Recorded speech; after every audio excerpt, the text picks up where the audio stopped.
Fala galera, como vai? Tudo bem? Alex Beiro falando aqui, professor de História. Eu vou comentar agora sobre uma questão do vestibular da Universidade Federal de Uberlândia, a UFO, né? Que aconteceu hoje, dia 2/7 de 2023. E eu vou comentar sobre a questão de número 34, do tipo 2 da primeira fase da UFO. Bora lá? Olha aqui, disse algumas vezes, a história é a ciência do passado. No meu modo de ver, falar errado. Então, aqui está falando que, a partir da afirmativa proferida por Mark Bloch, essa é uma afirmativa que ele comenta, assinala a alternativa que explica a afirmação deste historiador.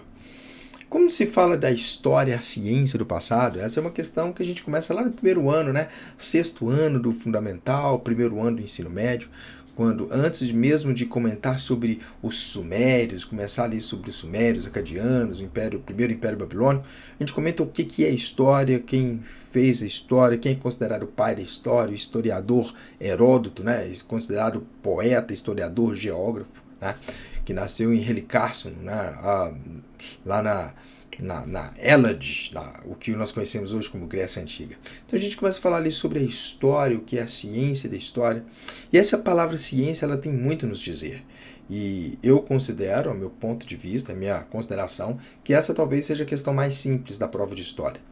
Olha o que comenta na questão, na alternativa A. A história não é somente uma ciência do passado. Ela não possui método definido. Quando ela comenta aqui, né, não possui método definido. Se não possui método definido, não pode ser considerado uma ciência. E a afirmativa diz que a história é a ciência do passado. Então ela é uma ciência. Então ela não possui método definido. Se ela não fosse uma ciência, não haveria métodos a ser seguidos. Que tipos de fontes históricas que um historiador pode se basear para poder escrever a história ou montar a história. Então, se é uma ciência, existem métodos bem definidos a serem seguidos, né? Um arqueólogo, por exemplo, ele tem ali toda uma metragem a cumprir, toda uma forma de trabalho, então existe um método, né? Então a letra A, nós podemos descartar ela, então não vou considerar a letra A. Da mesma forma que eu considerei como fonte de análise a palavra, né, não possui métodos, ele que não possui métodos, a ciência, ela possui métodos sim. Então, a letra B eu vou desconsiderar pelo mesmo critério que eu utilizei na letra A. Bem tranquilo, né? A história não é somente a ciência do passado, ela é a alternativa C, pois o passado já está dado e acabado. Não possibilitando interpretações.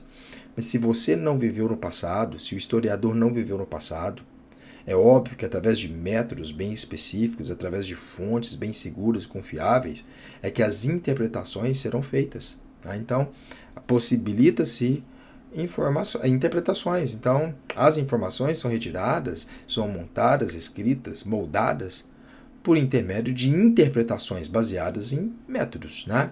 Em fontes históricas. Então, a letra C pode-se desconsiderar, então a gente vai ficar com a letra D. A história não é somente uma ciência do passado, pois o historiador analisa os acontecimentos a partir do presente, tá certo?